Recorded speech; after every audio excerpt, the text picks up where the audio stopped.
Yeah, like there was on the island, there was actually a CO who snuck in a box of scalpels. You know what scalpels are, right? Like to dissect animals and whatnot.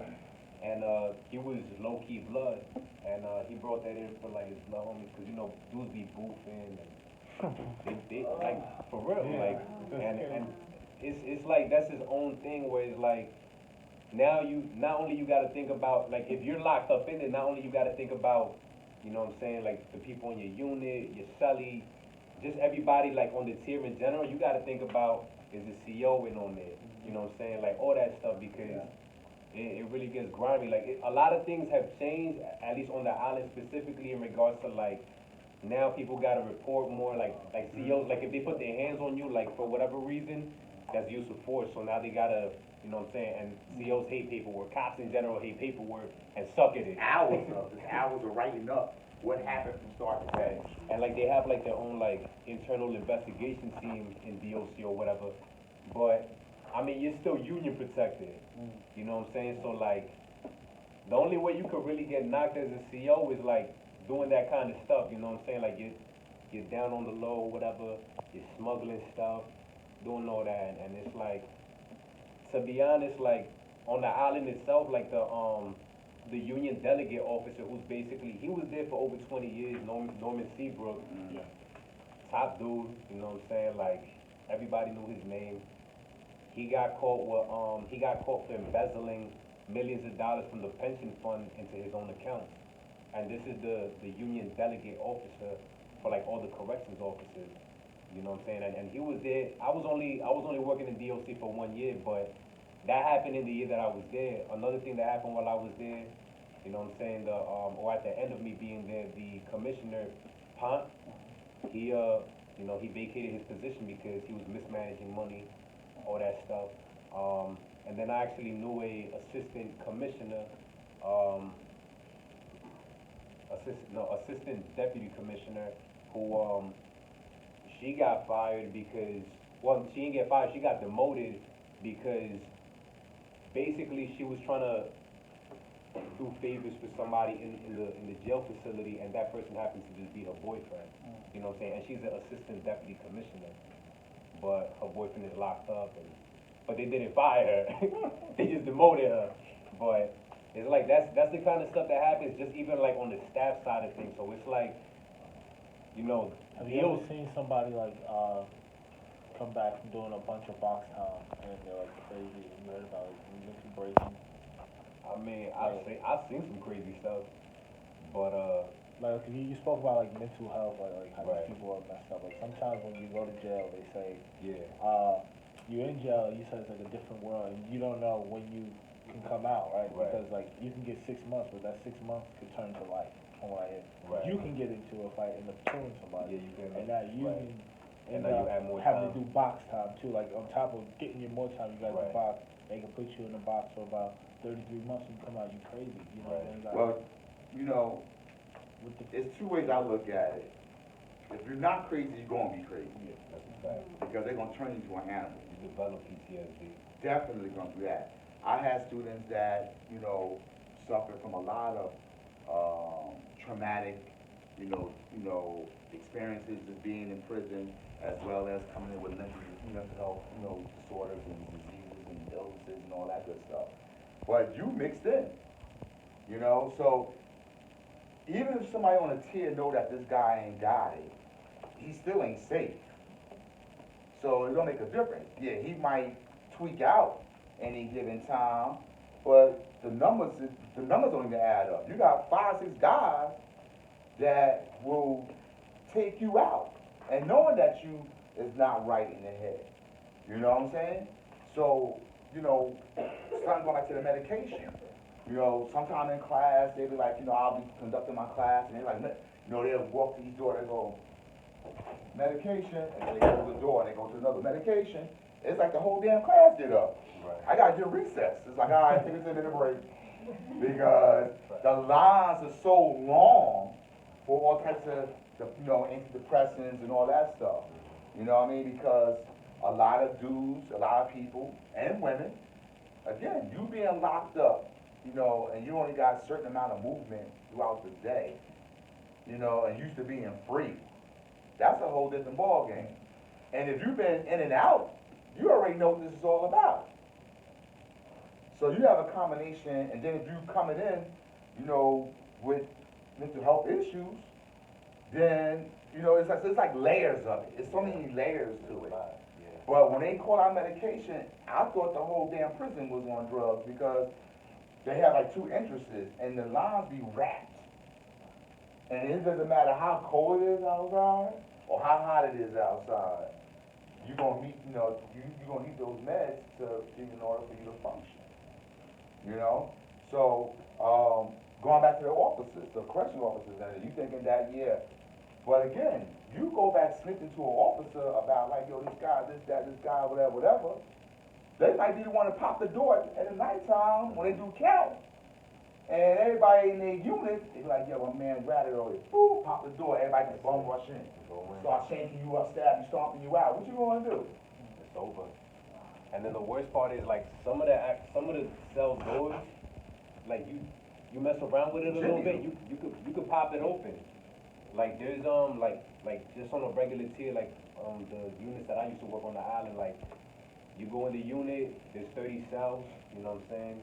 Half on this side, half on that side, like at least like 10, maybe 15 of those doors, you know what I'm saying? Like those cells, they weren't even occupied because the doors weren't even functional. They didn't even lock, you know what I'm saying?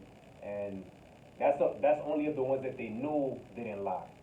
Because then, like walking the tier or whatever, I could still see like somehow like without the CO being there, some dudes was able to pop their joint open. I'm like, you know what I'm saying? But it's a crazy culture. It's definitely not a safe culture. PTSD, like you develop PTSD not even being in jail. You know what I'm saying? Growing up in the hood alone, you develop PTSD. Whatever traumas you got growing up, whether daddy issues, mommy issues, whatever, like that's PTSD in itself, right? You start developing more through life, then you get locked up. That's a whole, like you develop a whole different level of PTSD. It's compared that somebody that goes through a jail sentence is like the equivalence of coming back from the Iraq War. Like that's already been like put out there. That's already, like, you could Google that, you could look it up, that's already been put out there. Then they also, the United Nations, they created a report that basically equated, solitary confinement to torture in third world countries. You know what I'm saying? Like, because that really is torture. They had Khalif Browd in there for like a whole year or something like that. That's why I was talking about box time. The box is solid. Yeah, You know, like different people deal with it differently. It's almost like you can't even Yeah. say. It's almost like, there's so many questions I have because I'm doing a paper on Right. poverty. And it has a lot to do with what we're talking about. There's so many questions like from institutional poverty to the cultural issues that we have in the prison system to privatization to federalization of the prison system, which one would be better. Right. It's so complex. It's almost like are we ever going to solve this problem? I have some ideas, but they're so barbarian at the same time worse than maybe the prison sentence. I see the issue, like, you're right, it's just an extension of slavery and a different kind of poverty that enslaves you into a cultural mindset that you're already predisposed from birth, that doesn't allow you to break free these stigmatisms that you're gonna have. Once you're in the prison system, it's its own entity, almost separate from society. And that's the problem, you can't integrate somebody to go back into society if you have your own society. And then, you know how they say we're privatizing things to make things better because if it's private, it's more competition. But it seems like it's doing the opposite. But then when you do something, you federalize it, where the federal government is in charge. Well, you know how the federal government does. They overspend on a hammer, Right. 10,000 on a hammer, and that's why they put in the military. Holy smokes! To getting rid of the jail system, literally. Yeah, I ain't gonna lie. Well, not true, and that's not true.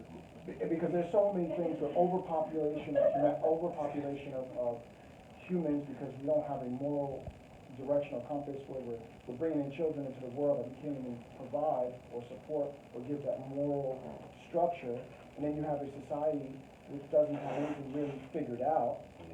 And what I mean by getting rid of the prison system, because this is a system, remember, things change, society changes. So when I was talking about, you've seen science fiction where, well, you're not in prison, but you're tagged. Yeah. And you can go out there free and do what you want to do. The problem with that capsule will slowly, every time you do an offense or something that's like in levels, it will give you doses of a sedative that calms your, I guess, emotional. But the problem is, how do you know who's emotionally stable and who's not emotionally stable? And you could be bringing people who are emotionally stable and then make them unstable. And how do you determine who's a sociopath to a psychopath? Because those are the people you really don't want in society. And that's what we go back to, like Khalif Browder, like, supposedly all he did was just steal a book bag. You know what I'm saying? But even if that was the case, Yeah. The steal a book bag, throw him into Rikers, you know what I'm saying? But then, like, you're also talking about a country that's still, technically speaking, is still kind of brand new. Yeah. Like this idea of the United States of America, like 300? a little over 400 years.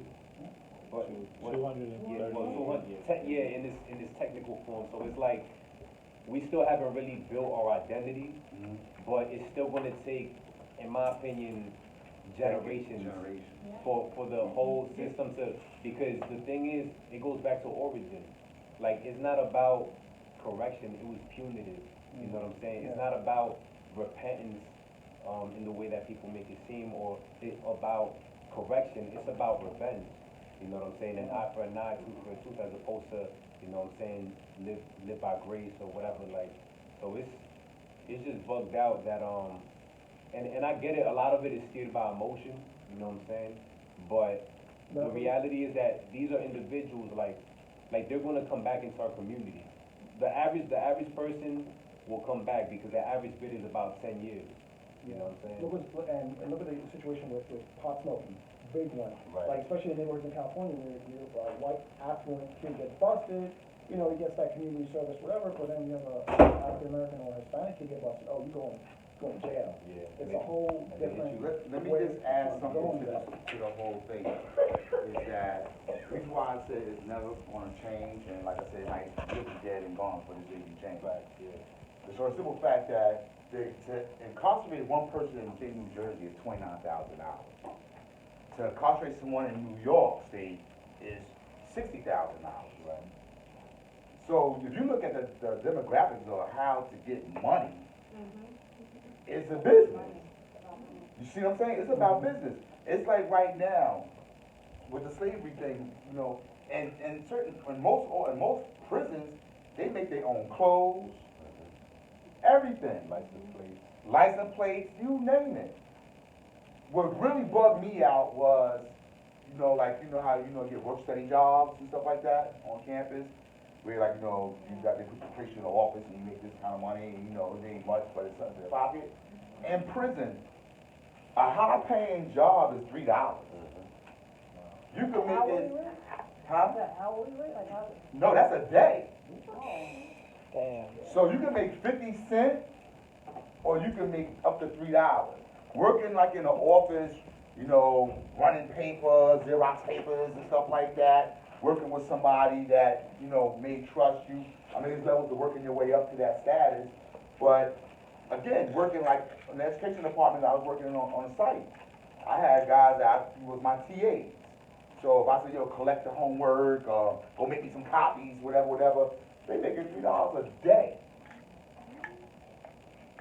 I could speak to that too, because I used to do the payroll for the guys in the program. And the crazy thing is, like, and that's why guys wanted to get into our program, because they got paid a little more just to sit and listen to, a life skills group than actually, like, taking out garbage, cleaning out cells, all that stuff. So, like, dudes will sit in there gladly, you know what I'm saying? Because it was just, like $3.20, like $3.20 that they got for sitting in the program for, like, 2-3 hours or something like that. So, it's crazy, like, that's, like, you pay somebody that much out here, that's illegal. You could get in trouble, you could get taken to court, all that stuff. But then somehow the government was able to make it legal just because you're incarcerated and et cetera, et cetera. And that always comes down to, like, technicalities and fine print, because I forgot which amendment it is, but there's a technicality where it's like, you go through this kind of system, you're still technically basically owned by the government or owned by the properties and et cetera, et cetera. So You don't even have, in prison, you don't even have a social security number. You got an FBI number. Whereas I have students that were locked up so long, they have to call people home. Like, what's my social security number? Like, if we really needed that information. Cause all they know is the FBI number. It's like 5 numbers with a letter behind it. So it could be 3456B or C or D, whatever. They strip you from your whole identity in there. So, is there really no true rehabilitation generally speaking, or is there? Generally speaking, like, to be honest, if the rehabilitation happens, it's not because of the system. It's the individual. Like, that person has decided, I'm gonna be different, I'm gonna come out and do my thing. Yeah, there's always gonna be things that you can pull from and take from that, quote unquote, provided by the system, and, you know what I'm saying? Because you can learn from your enemies. That's just a life principle. You can learn from anything. You know what I'm saying? What's this dude's name? Kenneth McGriff, Supreme, this dude from Queens, big time drug dealer. He said you can learn from a crackhead.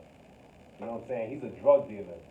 So it's like, in reality, you can learn from anybody, but it's all dependent on the individual. Like, do I really want to be free? Like, because freedom is not necessarily a physical thing.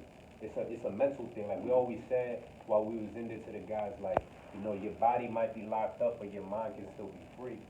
You know what I'm saying? And it's the same thing out here. Like, so many people can physically move, physically do a lot of things. They're walking dead. They're walking dead. They're slaves. They're slaves to something. They're imprisoned to this, to whatever their mind has allowed them to be imprisoned to, whether it's a toxic relationship, whether it's my dead-end job, whatever. Something's not allowing people to live freely, even though physically they're free. You know what I'm saying? So freedom comes down to the mentality of it. And I feel that those that come out from jail or prison and are able to come to this point where it's like, yeah, I'm really striving, I'm really trying to do it. Like, at some point they do start arriving. You start seeing those things, but they still need a support group, and that's the hard part, because a lot of dudes come out, and I've seen it just from, like, I've spoken to these dudes. They'll go straight to their grandmother's house. You know what I'm saying? Like, And some just relocate. Right. And once they know you got like 10, 15 years, like, all right, well, pack up. This our time to leave. Right. And then next thing you know, they don't have no one to write home to, call, or nothing like that. Yeah. And then when they come home, they go back. They normally they go to shelters. That's a fact. So that's why people that even homeless don't want to go to shelters, Right. because you have a mixed bag. So if you got someone with mental health health problems, you got someone that did some years that hasn't been rehabilitated, and then you got someone that's just down, they luck, that got kids. Like, you might feel safer out on the street because you're around all this. So they're Yo. all mixed, there's no separate. All shelter. mixed. You looking for housing. As long as you need a place to stay, it's any shelter.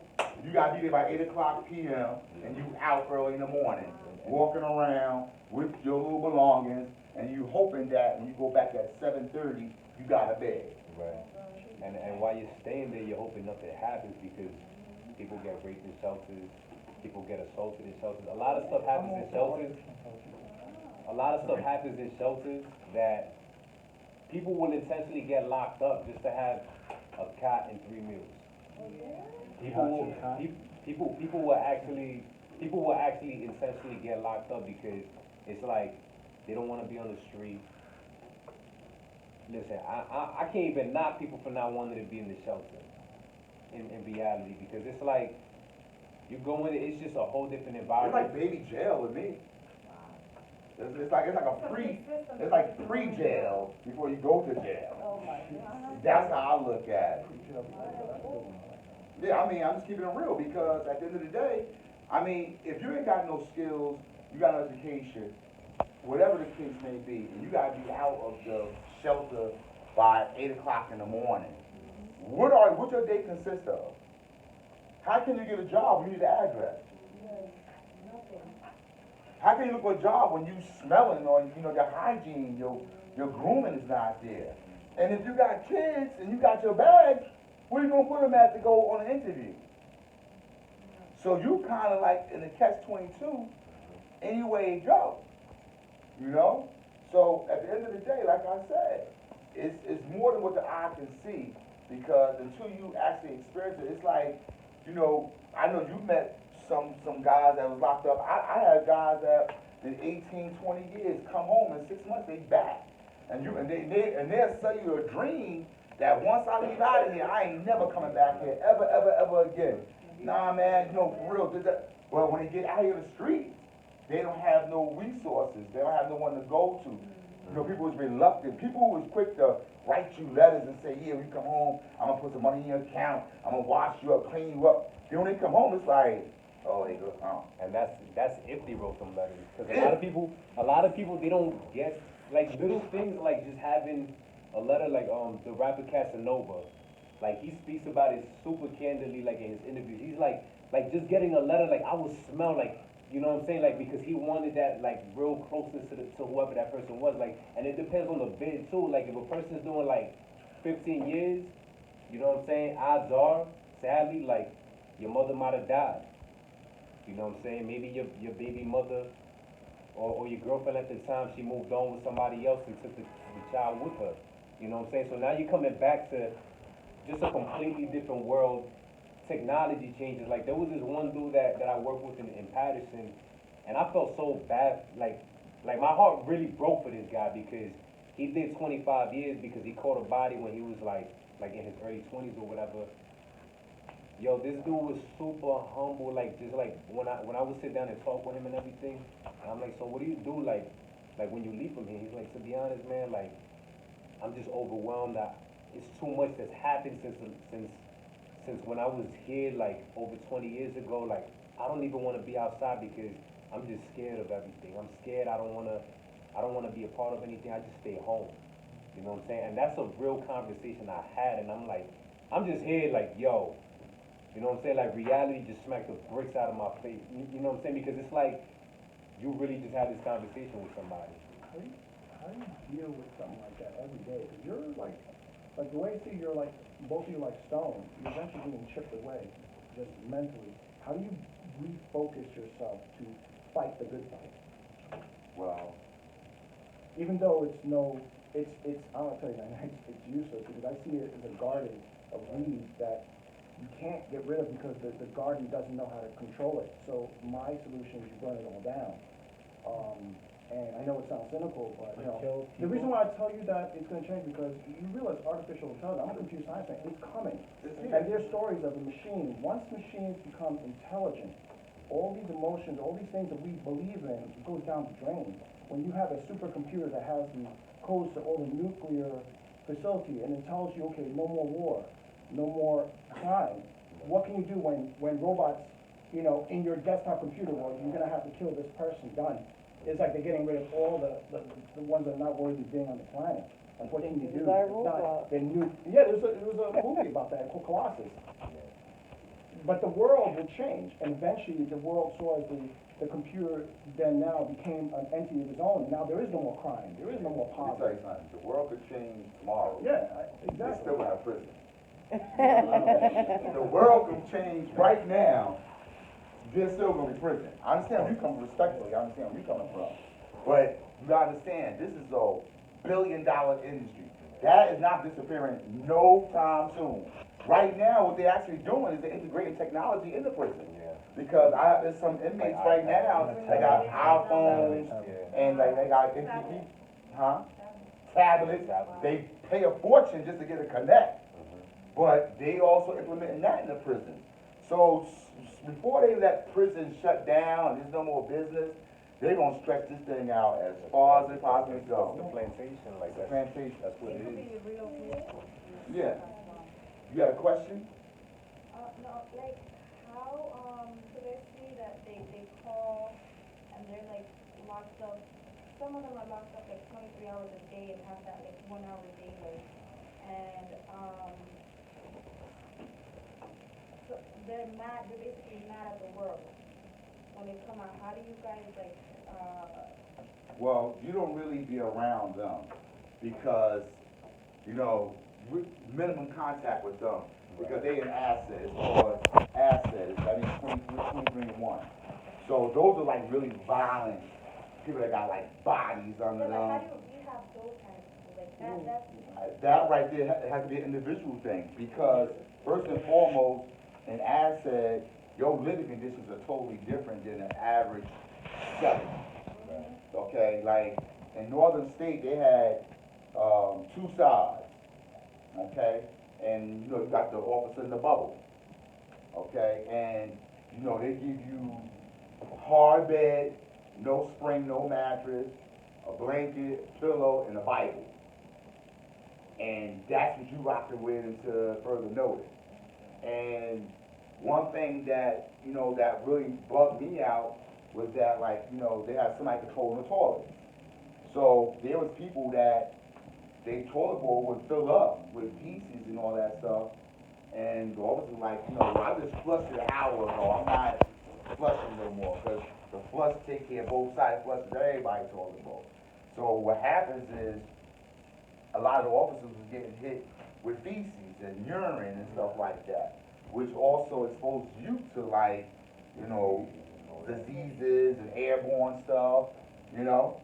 So, you know, the 23 and 1 is a whole different ball game. I had a gentleman that did 20 years in ASED. Then they put him out in population, and he just couldn't deal with it. So he did something to go back into ASED, because that's all he knew for 20 years. You know, a water bottle. This water bottle, I guarantee you, if somebody in ASED had this water bottle, they'll be able to break down everything on this, and it's crazy. Like, what are you doing 23 and 1? 23 hours locked up, 1 hour, and that's to shower and to just look at the sun, if you can see the sun. Because a lot of prisons, one thing I learned through the prison system is that depending if it's a max, a super max, or minimum, is the size of the walls. So Trenton is a max prison. So the walls are very high where you can't even see trees. Like, you actually don't even, you know, like, you will know it's daylight, but you won't see no type of civilian light, no cars running by, or no, a highway, nothing. It's just straight 18-foot, you know, walls high with barbed wire at the top. You know, then you can go to Broadway, it's like maximum, so the, you know, the walls are like 15, and then Northern 8. So, you know, there's a lot of the things that, you know, you have to really understand to see what would drive someone crazy. You know? So these are things that I picked up on. I had an officer say to me, when I was teaching one of the classes I was teaching, they was like, you know, I noticed how people will play the back wall. So he was like, yo, what's the difference between an inmate and a prisoner?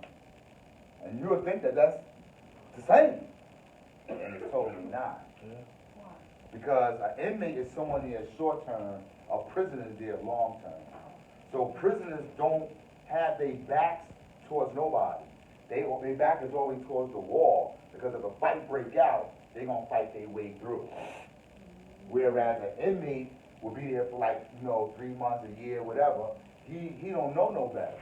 But a prisoner that's been locked up always gonna have his back to the wall, because if anything jump off, they gotta fight their way out. These are things that you gotta pick up on. Handshakes, eye, you know, contact, codes and stuff like that. You know, there's a lot of little things, man, that, you know, you look at Oz, and you look at these little jail movies, that shit Hollywood all the way.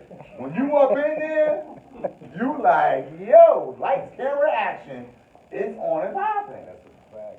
Now, in your work, you work just in one facility, or you were moving? I'm moving around. You're moving around, continue? Yeah, I'm moving around because of the simple fact that, you know, like, you know, they do have events. One thing, let me tell you something. Prison is a community. They got a hospital there. They got basketball leagues. They got all types of stuff that will, like, you like, yeah, what the hell is, you know what I mean? Referees with black and white shirts on, but they might have they beige garments under it. Right. You know, it's a community. They got church. They got, you know, the prison system is really made up. I'm not gonna say made up, but it's a large population of Muslims. You got Islam and Islam. You got Pakistanis. You got all that, but they bloods and they gang members. But they say, no. I said, I'm looking, I keep. I'm like, man, listen. Yo, man, yo, assalamu alaikum, you gotta pick up some of that stuff too. Because if you don't, you know, like, to fit in a little bit, Right. to ease your anxiety, you gotta pick up on some of that. You know, because that's how they communicate. You know? I had Mexican Mafia, Aryan Nation. This is what I deal with. Mexican Mafia, Aryan Nation, the Trinidadios, the Rainbow Coalition, put it like that. MS-13s, you name it. And being a man of color, not all open, like, you know, I mean, how your heart will drop to your socks when you walking past an Aryan Nation dude. Like, I mean, I had Aryan Nation walking towards me. They ain't got nothing to lose. Tatted up, all in the ears, behind the ears, on top of their head, in their nose. You like, oh, you walking, and you trying to keep your cool. You see somebody walking like this. You're like, oh, hold up. You try to find something to do, because you don't want to walk past this. You find out this person's, you know, is on your caseload. You got to actually help this person. And then they calling you nigga, and they calling you all types of, you know, names. How do you keep it professional? They called you. I mean, you know, well, I had. You should argue with them. I'm not arguing with you. I'm going home. You're not gonna be calling me too many names, but I'm not also going to fall into your face either. Because I'm going home. I got dinner waiting for me. You gotta read the energy. Like you gotta be comfortable to some extent. Like it's like what John was saying. Like especially if you grew up in the hood, like you already kind of know the culture a little bit because it all transitions into that. Like I've never been locked up for felony or misdemeanor in my life, but I'm like. I stepped foot into Rikers Island for the first week. I'm like, yo, why I feel like I've been here before? Exactly. You know what I'm saying? And like, I took a step back and I'm like, let me think about this.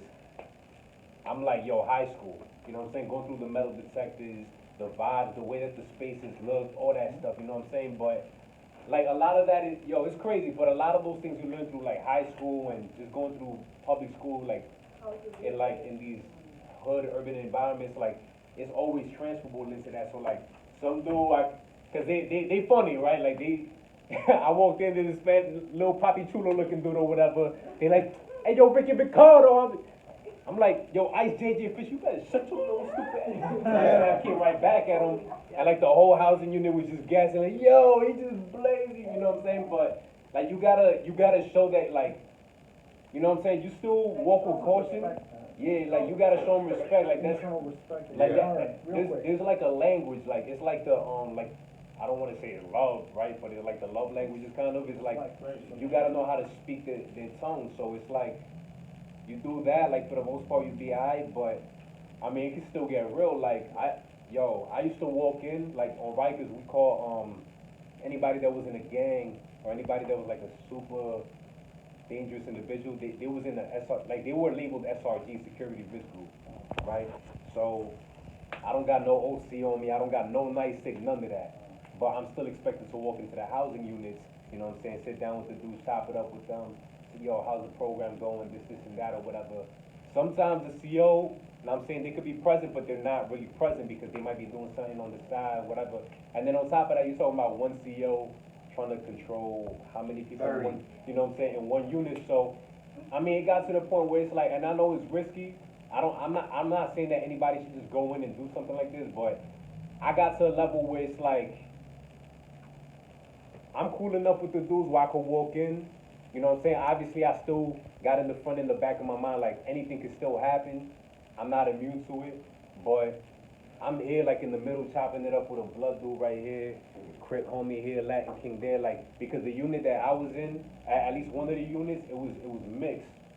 You know what I'm saying? So like that was its own dynamic because like originally it was like this is the Crip unit, that's the blood unit. You know what I'm saying? But then like through the program, because I guess the directors they wanted to see something different, like they're like, okay, we're gonna blend it. So we're gonna have a 3 here, we're gonna have a blood here, Crip here. They want them to kill each other. Yeah, we got women officers. Yeah, and the women officers is Dan is rubbing to the male officer. Yeah, you got some women that are, yeah, fix you right on out too. Lisa, you got a question? Yeah, question. Yes, my question is, based on your collective experience, why do you think it is that so many prisoners are drawn to the Islamic faith? I think personally that's because, and this is just my angle on it. Because for a while I was going to a Pentecostal church out here and whatnot, and you can see like the difference between, let's say, like a Christian church and even like Islam, like a mosque or whatever. The thing is, like, the styles of worship are different. A lot of times in the Christian church you have like very like sensual kind of worship where it's like, you know, it's like very emotional. It's like tear-jerking kind of like worship where it's like a lot of dudes don't want to show that. Like, they're not trying to be vulnerable. They're trying to be hard. They're trying to exemplify machismo. You know what I'm saying, or what it means to be quote unquote a man. So you don't see a lot of men in the Christian church in general. You know what I'm saying, in comparison to the Islamic faith. And then on top of that, you're talking about you're going to find more men just in the Islamic faith. So it's like, as a male, who are you going to gravitate more towards? Like, you're going to gravitate towards where there are more men, and men that you could relate to, men from your hood, men that like the same music you like, the same culture you like, and that you could learn and kick game with. Because at the end of the day, it's not even so much about, in my opinion, it's not so much about the faith as much as it is the individual in the faith. You know what I'm saying? And then by default, you just end up getting in the faith because it's like, this is my brother, this is my person right here. So, And we also, already went all the way there, so it's like we might as well just. right, and also when you identify with someone that look like you, that's saying, well, when I converted, I'm a changed man. So you're looking for change when you get in there. You're looking for acceptance. You're looking for, like, who's gonna hold you down? And, you know, again, that was something that was brought to my attention, like when he had certain gang beefs in the prison. You got top imams that run, you know, the little blood Muslim dudes and whatever the case may be. So if you got a Latin king beefing with a blood, they'll reach out to the high-ranking Muslim to find out what's going on. And then they'll reach out to the high-ranking, because there's always ranking. There's always someone that's controlling, not the officers. I'm talking about an individual that's running a certain section. Everything go through them. When they hits, go through them. So if anything ever, it's politics. It's jail politics. So if someone gets hit or, you know, stabbed up, it's like who that came from. So they don't reach out to the little ones. They reach out to the ones that run the, you know, the area. So in that sense, it's like a brotherhood. Somewhat. That's what they feel like Somewhat. when they join in. Yeah. Someone looking after them. Yeah. Part of their same group, right? Mm-hmm. Okay, thank you. Cause there's this pastor, his name is Pastor Eric Mason. I don't know if anybody's heard of him, but he has he's like a pretty recognized pastor because he does a lot of stuff in the hood specifically. Like he works in Camden. You know what I'm saying? Camden is no joke. Like, Camden at one point was like top 10 murder. Camden is third world.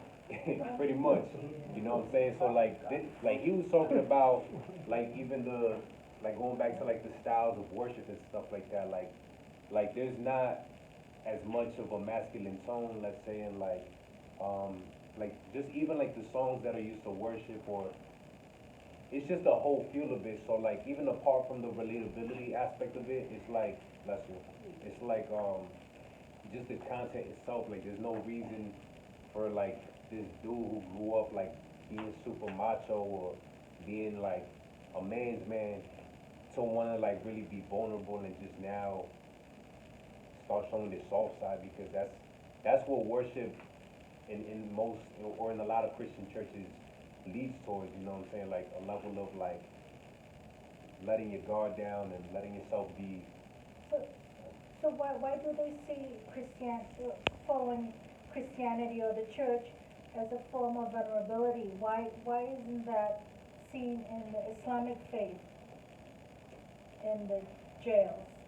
It's different politics with it. It's just politics. It's politics with it. I mean, like, there's a lot of skinheads that worship Christianity and all that. Yeah. And then And then you got, you know, like I said, the makeup of the prison, you know what I mean? Okay, you mean ethnicity, Right, so, you know, okay. as soon as you come in, it's like, you know, man, you gotta change yourself up, this, that, the other, or, you know, they gonna make you change. Next thing you know, who's putting that bug in your ear? Someone that's practicing Islam, whatever the case may be. So now, you're looking for, it's all about believability. It's like, yo, can you believe, the believability of me changing? Because I mean, like I said, I don't take it, with a grain of salt, but like I said, you got Islam and you got Islam. You got some people that put their own twist on religion to bring you in. Then you got people that truly follow, the religion, you know what I'm saying? So you would never get the full actual story out of it because they'll tell you, I don't eat pork.